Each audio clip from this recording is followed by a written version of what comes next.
नीतीश कुमार भारत के संविधान के प्रति श्रद्धा और निष्ठा रखूंगा। मैं भारत की प्रभुता एवं अखंडता अक्षुण्ण रखूंगा।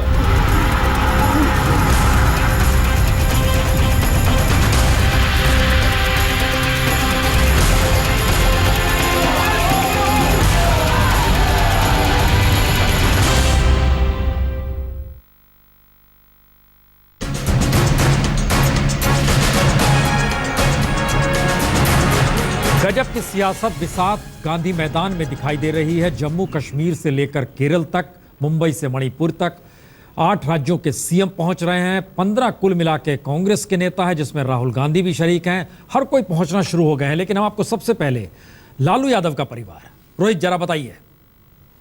लालू यादव का पूरा परिवार इस समय देख सकते हैं गांधी मैदान पहुंच चुका है। दोनों बेटे जो हैं आज शपथ ग्रहण लेने वाले हैं। बड़े बेटे तेज प्रताप यादव और तेजस्वी यादव और उनका पूरा परिवार देख सकते हैं। मीसा भारती उनके साथ है और तमाम की उनकी बहनें हैं और उनके जो पति हैं वो सब साथ। और सबसे देखिए बाईं तरफ से जो दूसरे हैं तेज प्रताप है, जिनकी अभी अभी शादी हुई है, वो भी यहाँ पे आ चुके हैं। तो पूरा का पूरा परिवार देख सकते हैं लालू यादव का। बहनें, लालू यादव की बेटियां हो, उनके दामाद हो, वो सब यहाँ पे गांधी मैदान में पहुंच चुके हैं। और इस बात का परिवार खुश है कि पहली बार जो है दोनों भाई जो है वो चुनाव लड़े थे और इस बार दोनों ने चुनाव जीता है। और अब सूत्रों की माने तो खबर ये भी है कि तेज प्रताप जहां मंत्री बनेंगे, वहीं दूसरी ओर तेजस्वी को डिप्टी सीएम भी बनाया जा सकता है। रोहित सिंह, पटना, आज तक। बिहार चुनाव सिर्फ लालू यादव के लिए उम्मीद भरा नहीं है, बल्कि देश की उन सियासी पार्टियों के लिए भी जो 2014 में मोदी की लहर में जिनका सुपड़ा साफ हो गया और कई तरीके से हर कोई उम्मीद किस किस रूप में पाले हुए हैं। फारूक अब्दुल्ला साहब कश्मीर से पहुंचे पटना, सुनिए क्या कहा। मैं तो समझता हूं पहले मैं बिहार की जनता को मुबारक करना चाहता हूं। उन्होंने उन ताकतों को हरा दिया जो मुल्क में धर्मों की लड़ाई करना चाहते हैं। बिहार ने दिखा दिया हम धर्मों की लड़ाई नहीं चाहते हैं। हम नीतीश को जिता के और लालू को जिता के यहाँ की डेवलपमेंट करना चाहते हैं।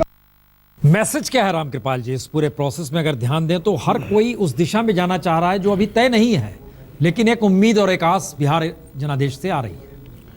एक्चुअली प्रसून जी, यही जो आप कह रहे हैं कि बिहार में जो भी हुआ है वो कोई अप्रत्याशित नहीं है, लेकिन इतना प्रत्याशित भी नहीं था।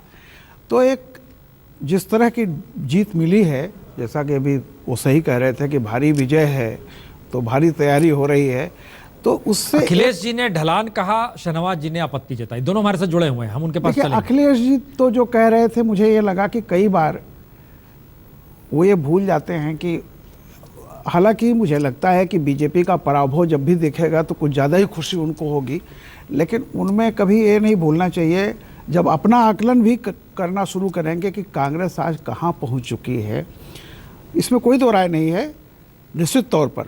लेकिन नीतीश जी का और लालू जी का मैं कहूँगा कि जिस तरह से नीतीश जी आज जो एक परसेप्शन में उनका चेहरा आया हुआ है देश की राजनीति में, जैसा आप भावी राजनीति की बात कर रहे थे, आज जो कश्मीर से आप कह रहे हैं कि केरल तक और मणिपुर से लेकर मुंबई तक के लोग आ रहे हैं, तो अपने आप में एक बड़ा संकेत है। दूसरी, मैंने जो पहले एक बात कही थी, खुद ये सोचिए कि अभी पार्लियामेंट का सेशन होने जा रहा है।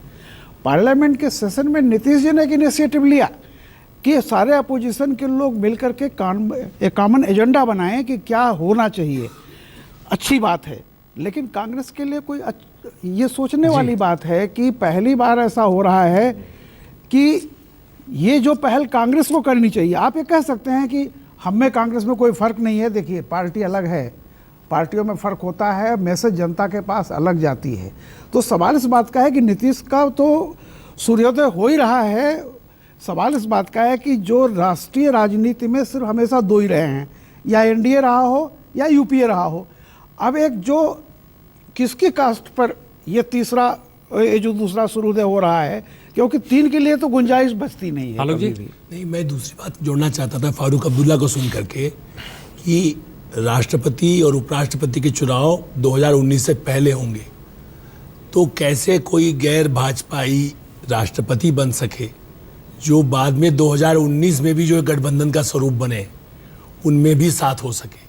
जो पुराने रणनीतिकार हैं, और फारूक अब्दुल्ला बहुत महत्वाकांक्षी पहले भी रहे हैं, शरद पवार भी रहे हैं, मुझे लगता है थोड़ी देर बाद शरद पवार भी शायद पहुंचने वाले वो भी हैं। पहुंचेंगे, प्रफुल्ल पटेल के साथ वो पहुंच रहे हैं। तो ये इस राजनीति को भी ध्यान में रखिए। अखिलेश जी, क्या ये माना जाए कि ये एक ऐसा एम्बियंस इसका ज्यादा नजर आ रहा है बिहार से, क्योंकि रामकृपाल जी ने जिक्र किया था कि वो एमएलसी हैं और लालू यादव तो कहीं है ही नहीं इस प्रोसेस में बिहार। जी बताएं। मैं सुना 2 बार कहा इन्होंने, इसके पहले भी कहा था। देखिए, अगर लोकतंत्र में मानक यह होता है कि जीत हार का फैक्ट है, मानक यही है, वो हमारे ऊपर भी लागू होता है, और वही मानक से हमें जब आंका जाए और उसी मानक से मोदी जी को ना आंका जाए तो ये भी नाइंसाफ़ी होगी, या बीजेपी को ना आंका जाए। तो मानक दोनों के लिए अलग नहीं हो सकता है। हम आज जहाँ पे हाशिए पे हैं, कहीं भी हैं, तो वो इसी मानक से हैं कि हम चुनाव में हारे हैं बुरी तरह, दूसरा भी हार रहा है तो भी उसका मानक वही चलेगा। और देखिए, एक विचारधारा जो मोदी जी को मानती थी या मानती रहती है, उनकी विचारधारा को, तो अब इस पराभव के बाद वो कभी ये नहीं कहेगी कि अब कांग्रेस का उदय हो रहा है या कांग्रेस का नेतृत्व को अवसर प्रदान हो रहा है। वो एक सब्स्टिट्यूट गैर कांग्रेसी को बताएगी, दिखाएगी, क्योंकि उसे कांग्रेस को साइडलाइन करके उस विचारधारा को ही आगे बढ़ना है। वो चलता रहेगा, वो जनता को निर्णय करना, किसी की विचारधारा से उस पर जनता को अपने स्कैनिंग से वो कर लेगी, उसमें हमें चिंता करने की बहुत आवश्यकता नहीं है। तो ये एक द्वंद्व चलेगा अपना मीडिया में, चर्चा में और लोगों नहीं। अखिलेश जी थोड़ी साफगोई के साथ आइए ना मैदान में। अरे अखिलेश जी, थोड़ी साफगोई के साथ आइए। कांग्रेस ऐसी पोजीशन, सवाल जोड़ लीजिए उसमें सर, सवाल जोड़ लीजिए। कांग्रेस का ऐसी पोजीशन में आ गई है जहां पर लालू यादव के कंधे पर वो सवार हो, हथियार के तौर पर नीतीश कुमार हो, और उसके जरिए वो अपना उदय देख रही है। आ गई ना इस सिचुएशन में। देखिए, नहीं, आप भूल रहे हैं, फिर आप हमारे साथ जाति कर रहे हैं। लोकसभा में क्या है, हम 44 हैं, हम तो ऐसे नकारा हैं बीजेपी के लफ्जों में कि हम तो नेता प्रतिपक्ष भी नहीं हैं, लेकिन हमने उसी दिल्ली के अपोजिशन के सारे मित्रों के साथ इस सरकार को घुटने के बल किया, नाको चने चबवाए अपने जन कल्याणकारी योजनाओं के मुद्दों को लेकर के। तो ऐसा नहीं है कि आज ये समीकरण बिहार के बाद बन रहा है, हमने वहां पे दिखा दिया कि हम संख्या बल में भले कम हो, लेकिन आत्मबल, सत्य बल, जनबल हमारे साथ है। आपके पास सिर्फ संख्या बल बच गया है, बाकी सब बल आपका हरास हो चुका है। और ये उसमें इजाफा ये आप बिहार का जो हमारा महागठबंधन का है, ये उस बल में और इजाफा है, आत्मबल में इजाफा है, संख्या बल में इजाफा है, जो मोदी जी और बीजेपी की उस सरकार को जो एक तरफा अपने मन से बिना बात किए विपक्ष को इग्नोर करके जो चलते थे, उसके लिए और उनके लिए एक बड़ी चुनौती भी है। शाहनवाज जी, मैसेज बहुत साफ है, भूमि अधिग्रहण आपको वापस लेना पड़ा। उस वक्त किसान, जनता, मजदूर का जिक्र करके राहुल निकल पड़े थे। दूसरा मसला जीएसटी का आया, जिसको लेके अरुण जेटली भी गए राहुल गांधी के घर पे। अब सवाल यह है कि पार्लियामेंट शुरू होने वाली है 26 तारीख से। मैसेज यह है कि बिहार ने उस पलीते का काम किया है कि कांग्रेस राज्यसभा या विपक्ष राज्यसभा और लोकसभा के भीतर अब जो रणनीति अपनाएगा, वो लगेगा बार बार कि सरकार हार रही है, सरकार जमीन खो रही है। यह मैसेज निकलेगा शाहनवाज जी? नहीं, देखिए, राहुल जी ने एक हठ बांध ली है, राहुल हठ। वो हठ ये है कि हम नई संसद नहीं चलने देंगे। वो संसद के फ्लोर का इस्तेमाल अपनी तकरीर के जरिए हमें घेरने के लिए नहीं करना चाहते। वो 2-4 वन लाइनर बोलकर चले जाते हैं। तो पार्लियामेंट में कांग्रेस अपनी उपलब्धि क्या है, इनसे पूछिए तुम्हारा आपकी उपलब्धि क्या है पिछले दिनों में। हमने संसद नहीं चलने दी, यही मानते हैं घुटने टेकना। कहते हैं नाको चने चना चब्बा दिया। शब्द देखिए, 44 की संख्या पर कितना अहंकार शब्दों में झलकता है। अगर संख्या ज्यादा होती तो पता नहीं और क्या क्या बोलते। घुटने भी टिका दिए, अन्ना को तले चना भी चब्बा दिया। संख्या 44 है। तो ये लोग, अगर 3 लोग भी तेलंगाना के आके पार्लियामेंट में हंगामा करते थे तो पुन प्रसन्न जी संसद नहीं चलती थी। राहुल गांधी अगले चुनाव में अगर 3 भी रह जाएंगे तब भी वो यही काम करेंगे कि जीएसटी बिल कोई भारतीय जनता पार्टी का बिल नहीं था, कांग्रेस इसके लिए ये बिल पर बड़ी मेहनत कर रही थी। अगर भूमि अधिग्रहण में आपको एतराज है तो जीएसटी में सिर्फ विरोध के लिए विरोध की राजनीति करना, सिर्फ टॉलरेंस नहीं दिखाना एक प्राइम मिनिस्टर के लिए और एक चुनी हुई सरकार के लिए। इंटॉलरेंस इनके अंदर तो यही है कि एक चुना हुआ प्रधानमंत्री और एक चुनी हुई सरकार इनको पसंद नहीं है। इनको संसद की दीवारें यही बताती है कि कभी हम यहां राज किया करते थे, अब हम हंगामा ही करेंगे।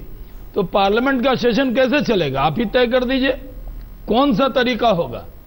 अगर अभी जीएसटी पर भी आप नहीं चलने देंगे तो राहुल गांधी जी के डिक्शनरी में एक शब्द है कि तेलंगाना पार्टी जिस तरह तेलंगाना मांग के लिए 3 आदमी संसद नहीं चलने देते थे, तो अपने सांसदों को कहते हैं तुम 44 हो, हल्ला करो, हंगामा करो, संसद नहीं चलने दो। एक मिनट, तो क्या देश के विकास को आप रोकेंगे? पुण्य जी 1 सेकंड में कुछ कहना चाहता हूं, इजाजत हो तो कह लीजिए। पुण्य जी, जीएसटी बिल तो पहले ही पास हो जाना चाहिए था, वो हमने लाया था, कौन नहीं पास होने दे रहा था? अब क्यों पास कराना चाहते हैं? अब क्यों नहीं पास करने दिया था? क्या नहीं, एक सेकंड भाई सुनिए, मेरी हो तो ठीक है, आपकी हो तो नहीं होने देंगे। सुषमा स्वराज जी, अरुण जेटली जी के पार्लियामेंट को न चलने देने के लोकतांत्रिक तरीकों के बयानों की पुनरावृत्ति मैं नहीं करना चाहता हूं। मैं नहीं बताना चाहता हूं कि तब वो क्या क्या लोग बोलते थे इसी को लेकर के।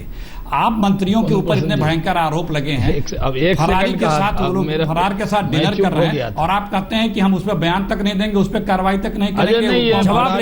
फरारी गाड़ी पे आप ही चढ़ते हैं। आपका सेट किया हुआ ट्रेंड है। हम ये कह रहे हैं, कुछ नया ट्रेंड ये बताइए 5 साल तक संसद में हंगामा ही करेंगे और कोई तरीका है? संसद में 5 साल हंगामा करेंगे या काम भी करेंगे?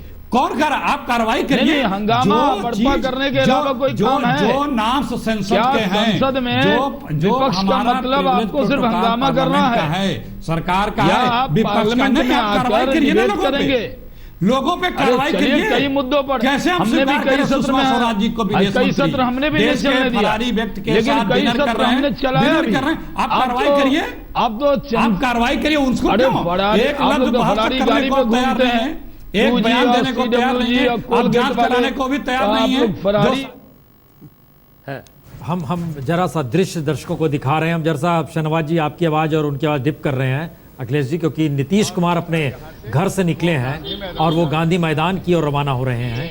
वो आज शपथ लेंगे बिहार के, और 2 बजे शपथ ग्रहण समारोह है, वो जल्दी पहुंचेंगे चूंकि तमाम वीवीआईपी और तमाम जो भी देश भर से नेताओं का जमावड़ा चूंकि वहां पर हो रहा है। 8 राज्यों के मुख्यमंत्री पहुंच रहे हैं, खुद राहुल गांधी की मौजूदगी वहां पर होगी, केजरीवाल वहां पहुंच चुके हैं। ये सारी परिस्थितियां, लेकिन बहस जिस दिशा में पार्लियामेंट को लेकर जा रही है उसमें बहुत सारी चीजें 2011 से कॉमनवेल्थ घोटाला, 2G घोटाला, कोयला घोटाला, उस दौर में पार्लियामेंट चलती ही नहीं थी। और इन सब के बीच बता दें कि नीतीश कुमार निकल चुके हैं घर से और वो पहुंचने वाले हैं अब गांधी मैदान। 2 बजे से शपथ ग्रहण शुरू होगा और शपथ ग्रहण में तमाम नेता, तमाम राज्यों के सीएम, 8 राज्यों के सीएम पहुंच रहे हैं और इसमें शिवसेना के भी 2 सांसद पहुंच रहे हैं जिनकी भी नुमाइंदगी होगी। राम कदम और देसाई साहब, ये दोनों पद पहुंच रहे हैं वहां पर। और खुद उद्धव ठाकरे ने कहा था वो दिसंबर में मुलाकात करेंगे नीतीश कुमार से। ये सारे संकेत हैं कि राजनीतिक तौर पर गठजोड़ जो मोदी सरकार के विकल्प के तौर पर कैसे खड़ा हो, इसके संकेत फारूक अब्दुल्ला साहब ने पटना पहुंचते ही दिए। अखिलेश जी, ये सवाल इसलिए बड़ा होते जा रहा है कि क्या बिहार के जनादेश ने दरअसल एक वैकल्पिक राजनीति की शुरुआत की है या मोदी सरकार के विकल्प के तौर पर नया गठबंधन देखने की सोच पैदा की है, या फिर जो लगातार जीत हो रही थी उसमें ब्रेक लगाया है? क्या स्थिति बनी है? देखिए पुण्य जी, एक बात बार बार कही जा रही थी पूरे बीजेपी के द्वारा और कुछ सर्टेन लोगों के द्वारा कि जो भी हो रहा है इस देश में, चाहे वो ऐसे सुरता कुछ भी हो, उसे जनादेश का समर्थन है। ये बार बार कहा जाता था कि आप चुप रहें, 5 साल बाद बात करिएगा, जनता हमारे साथ है, हम जीतते जा रहे हैं, जो कुछ है ठीक है, आप लोग अननेसेसरी बातें उठा रहे हैं। उस भ्रम को, जो हालांकि दिल्ली में टूटा था लेकिन लोग उसको स्वीकार नहीं थे, बिहार ने पूरी तरह से ध्वस्त कर दिया कि जिस पे वो लोग दंभ के साथ इस बात को मजबूती से बल प्रदान करते थे कि हम सही हैं, उस सही वाले हिस्से को ब्रेक लगाया है। ये बहुत बड़ा संदेश इस देश में गया है और लोगों को गया, इससे बड़ा सुकून हुआ है। ये भी गया है संदेश कि आपका जनाधार और आपकी लोकप्रियता किस जैसे भी हो, वो अब वो नहीं रही जो आप समझते हैं। आपको 18 महीने तक, 15 महीने तक, 1 साल तक जनता किसी की भी सरकार को समय देती है निर्णय के प्रत्याशा में, लेकिन एक लिमिट के बाद वो निर्णय की अपेक्षा करती है। और आपने जब इतने हाइप क्रिएट करके लोगों के जनता में उम्मीदें जगा करके आप सत्ता में आए तो आपसे उम्मीदें और ज़्यादा थी, लेकिन आपने कोई उम्मीदों पे काम नहीं किया तो निराशा आनी शुरू हो गई थी। ये भी एक संदेश देता है, ये भी एक संदेश देता है कि लोग एक हो सकते हैं, प्रयास किया जाए तो लोग एक हो सकते हैं। बिहार की जनता ये संदेश दे रही है, बिहार के राजनीतिक दलों ने संदेश दिया है, तो ये संदेश सारे मिलकर के हमारे लोकतंत्र के हित में है, हमारे देश के हित में है। हम स्क्रीन पर दिखा रहे हैं कुछ तस्वीरें जो नेताओं का पहुंचना शुरू हो गया। लालू यादव भी पहुंच चुके हैं वहां पर, रीता बहुगुणा भी दिखाई दे रही हैं, वो भी वहां पर पहुंची हुई हैं। कांग्रेस के बड़े तादाद में नेताओं की वहां पर मौजूदगी नजर आएगी आपको, लगातार देखेंगे तो। 2 मंच जिस तरीके से बनाए गए हैं, लालू यादव सब सारे मेहमानों से मिल रहे हैं और ये कई मायनों में महत्वपूर्ण इसलिए हो चला जिसका जिक्र अखिलेश जी भी कर रहे हैं। क्या ये एक नए गठजोड़ की दिशा में बढ़ता हुआ राजनीतिक संदेश है ये शपथ ग्रहण? लालू यादव खुद 10 बरस में से 1 बरस निकाल दिए तो अगले 9 बरस तक चुनाव मैदान में नहीं आ सकते हैं, वह रोक लगी हुई है और संयोग से वह कांग्रेस के दौर में ही रोक लगी जो नोटिफिकेशन जारी हुआ। उसके बाद अब नया सवाल है कि जो नए चुनौती देश के सामने राजनीतिक तौर पर जो विपक्ष देख रहा है, क्या उसको जनता भी देख रही है? और जनता उस दृष्टि से जो बिहार में हुआ है क्या उसको देखकर राष्ट्रीय तौर पर भी देख रही है? आलोक जी, ये एक सवाल है कि बिहार के भीतर का चुनाव का जनादेश जो निकला, क्या उसको राष्ट्रीय मंच पे रख पाना या राष्ट्रीय मंच की दिशा में बढ़ते हुए ये कदम भर है या वो भी नहीं है, क्या माना जाए? नहीं, मेरा मानना है कि राष्ट्रीय कदम है, राष्ट्रीय स्तर पर एक बड़ा कदम है जो एक नया विकल्प। भारत में तानाशाही नहीं हो सकती है कि कोई एक दल सब कुछ हो जाए। कांग्रेस मुक्त भारत कहना अलग बात है, लेकिन ये कहना कि भाई केवल एक पार्टी रहेगी और बाकी कोई नहीं रहेगी, ये बार बार भाषणों में भी आपने देखा, चुनाव में सारे नेता कहते रहे जी, राज्यों के नेता भी कहते रहे और मुख्यमंत्री कह रहे हैं। इसलिए मुझे ऐसा लगता है कि ये मंच इस बात का प्रतीक है कि कोई इस गलतफहमी, एक समय में कांग्रेस में भी ऐसा था कि वो सिर्फ सत्ता में रहेगी, बहुत सारी पार्टियां बिल्कुल कमजोर नाम के लिए रहेंगी। बहुत सारे चेहरे नजर आने लगे, केसी त्यागी साहब भी नजर आ रहे हैं। और दूसरी तरफ अगर आप देखिए तो धीरे धीरे गांधी मैदान धीरे धीरे अभी हालांकि बहुत खाली है, उस लिहाज से समझें तो जितना बड़ा गठबंधन 3 पार्टियों का है, तीनों के अगर जितने विधायक हैं उनकी अपनी कॉन्स्टिट्यूएंसी से भी लोग पहुंचे तो ये भर सकता है। जगन्नाथ मिश्रा ने एक बार सर्वे कराया था कि गांधी मैदान में कितने लोग आ सकते हैं, तो उन्होंने 2-2.5 स्क्वायर फीट एक व्यक्ति के लिए माना और उस लिहाज से देखा गया कि तकरीबन मैक्सिमम अट सकते हैं, अगर पूरे गांधी मैदान में देखा जाए तो 2.5 लाख लोग अट सकते हैं। लेकिन मौजूदा वक्त में जो मंच बनाया गया है, उस खूबसूरती के मंच की खूबसूरती को देखिए तो मंच के आगे एक बहुत बड़ा हिस्सा कुर्सियों के लिए है, कुछ हिस्सा खाली है। इस लिहाज से आप 1.5 से 2.25 लाख से ज़्यादा मैदान में अगर ठसाठस भर भी जाए तो भी नहीं। नीतीश कुमार भी पहुंच चुके हैं, वो तमाम लोगों से मुलाकात कर रहे हैं जो दिखाई दे रहा है स्क्रीन पर। यानी अब गांधी मैदान उस रंगत में आ रहा है, नीतीश कुमार नजर आने लगे हैं और सारे नेताओं की मौजूदगी वहां पर। यानी एक ऐसे चेहरे के तौर पर जो शुरू से ही बिहार चुनाव में एक ही चेहरा उभर कर आया, नीतीश कुमार का, और उस चेहरे के आश्रय ही महागठबंधन अपनी लड़ाई को आगे बढ़ाते चला गया, कांग्रेस साथ में जुड़ती चली गई। लालू यादव जो धुर विरोधी थे, इसी गांधी मैदान में 1994 में कुर्मी समुदाय को लेकर रैली की थी और लालू यादव के खिलाफ बिगुल फूका था नीतीश कुमार ने और उसके बाद लालू यादव से अलग हो गए थे। तो ये वही गांधी मैदान है जहां पर एक वक्त विरोध भी था। और ये देखिए दोनों मंच जो बनाए गए हैं, 2 मंच, दोनों एक दूसरे से जुड़े हुए हैं। ये देखिए, ये एक यारी और इन सब के बीच, लेकिन बहुत महत्वपूर्ण है, पूर्व मुख्यमंत्री लालू यादव, राबड़ी देवी भी पूर्व मुख्यमंत्री, और इन सब के बीच ये केमिस्ट्री जो दिखाने की कोशिश लगातार है, ये लगातार चुनाव में दिखाते नजर आती रही। लेकिन अब जबकि मंत्रिमंडल बन रहा है तो मंत्रिमंडल बनने के साथ साथ कुछ सवाल यह भी हैं कि मंत्रिमंडल का चेहरा जो है युवा रखा गया है, दागदार लोग ना रहें इस दिशा में ध्यान दिया गया है। कुछ पुराने चेहरे, पुराने नेता, उनको थोड़ा सा किनारे किया गया है। सब मुलाकात, एक के बाद एक मुलाकात का सिलसिला भी आप देख पा रहे हैं, वो चल रहा है लगातार, लोगों से मिलना जुलना।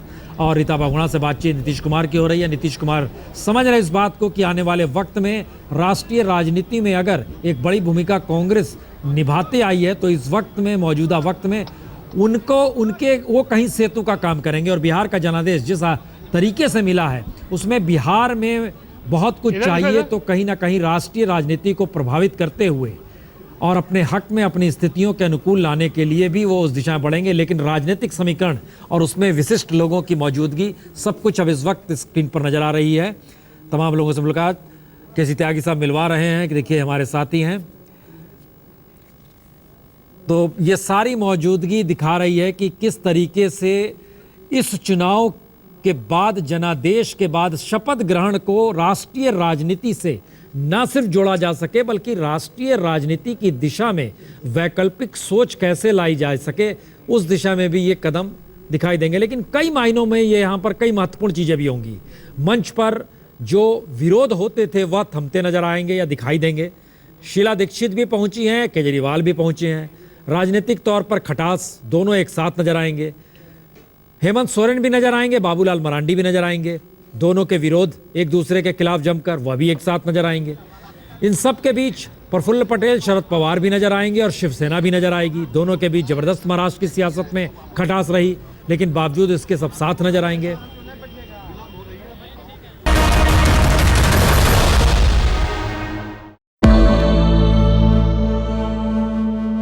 निसगम मनि पमग नि पमग सनि पमनि सपस। जहाँ तक याद आती रहेगी